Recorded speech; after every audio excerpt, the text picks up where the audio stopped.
definitely a talented group today, huh? Especially that point guard matchup. Yeah, it was a talented group, and we were impressed. I just asked the guys after the workout about their schedules, and 3 of the 6 had workouts yesterday in places that aren't real close to Phoenix. So that kind of tells you a little bit about the process and what these guys go through. But it was a good group. We had good shooting, pretty good size, some interchangeable matchups, especially on that perimeter. So it's probably the most talented group we've had in so far overall. Anybody that stood out?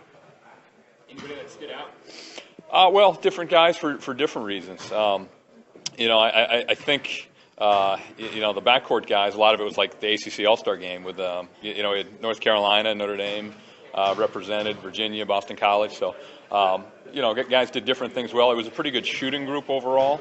Guys like Hilliard, Jerry Grant shot the ball well.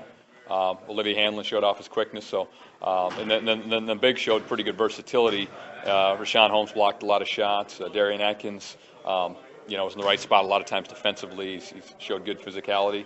And then Tokido with his length and kind of defensive ability is pretty unique. So I think, like I said, of the groups we've had in so far, this group probably have the most guys who get drafted out of it. You said you take the best guy available at 13. So if Grant would be that guy in that range, how do you see him fitting in, considering what you already have on the roster? I think Grant's intriguing because, he's a combo guard, play a little bit of 1, a little bit or 2. He had a very good career at Notre Dame. He shot the ball well. He comes from a good pedigree, good basketball family, and his brother's in the league, 76ers, and his dad and uncle obviously played a long time. So, we value that. We like the way Notre Dame plays. We like their style. We think it's kind of how we play or how we'd like to play. He's an intriguing guy. We're going to get a chance to spend some more time with him after the workout, but he certainly showed well today. Decision making, he didn't turn the ball over a lot considering the ball was in his hands. Could you see that today, or just in general with him this senior year? Yeah, you could, and I think some of that is basketball IQ and intelligence, and some of that is coaching. Certain teams have good systems where they value the ball and don't turn it over. Notre Dame's one, Wisconsin comes to mind as another.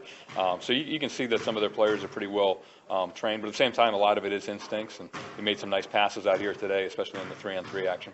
You think that he could defend both positions at this level?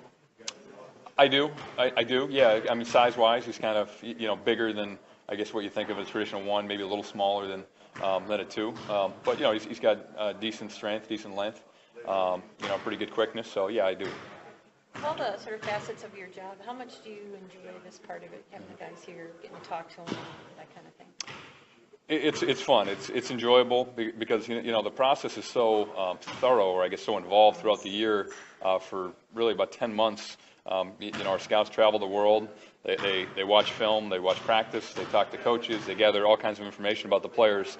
But really, only for the months of May and June can we interact with them. And so it's like you have a certain picture of a guy, you have some thoughts about him, but you don't really know until you get the chance to see him work out in person.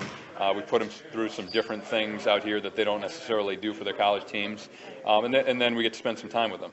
Not only after the workout, but our trainers and strength coaches spend time with them in the weight room. Our assistants spend time with them before and after the workout on the floor. So it's really an all-encompassing process. But I think it's fun for us and it's fun for them. A lot of these guys, we mentioned to them after the workout, this is your dream. And although it is a grueling workout process, as I mentioned with 3 guys having workouts yesterday, keep in mind the light at the end of the tunnel and the big picture and kind of what you're about to accomplish or what you may potentially accomplish here a month from now. I think it's pretty special. Assuming you have Brandon back, what would you like to have in that bench playmaker, point guard type of player? Some versatility would be good. Guy who can slide between the 1 and the 2. We value guys who can create good shots for themselves and others. And, I think some of the guys out here have the ability to spot up, or, if they run off that shot, they can put the ball on the floor a few dribbles and make a play. And, that's kind of the way the league's going with the spacing and, the ability to drive and kick is really important, and also to knock down open spot-up shots. And, I think this is a pretty talented group as far as guys who are able to do that.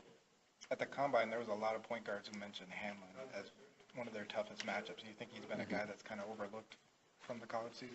He had a really good career. Yeah, actually, I was with the Celtics when he started his freshman year, so I watched him a lot, Boston College, and he's continued to improve these past few years. The team went through a transition with the coaching change, but he was pretty consistently good with, probably for ACC standards, not a lot of talent around him.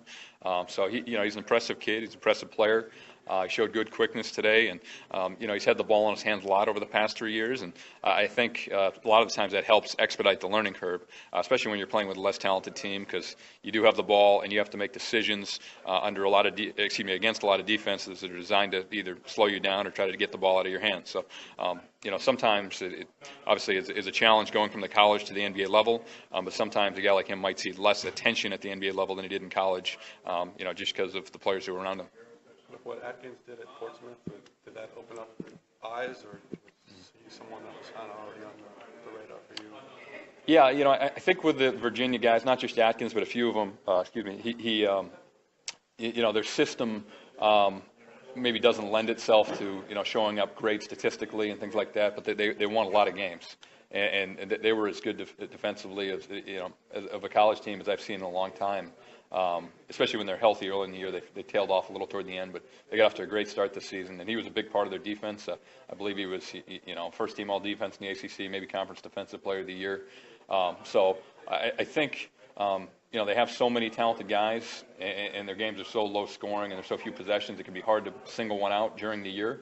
But, like in Portsmouth or in this kind of environment, I think you're able to see what he's able to do and his versatility. And, show a little bit of an offensive game today, too. He's a pretty good, pick and pop guy from the mid-range. So he's an impressive guy, impressive physical specimen for a guy that age. And, coming out of a program like that, he's going to play tough. He's going to defend, and he's really going to value winning. His size, matching up against some of the bigger fours, or is he more suited for that small forward position? Well, I don't think necessarily. I think a lot of teams are going with, quote-unquote, undersized fours who are versatile, can guard guys out to the three-point line, but also hold their position in the post.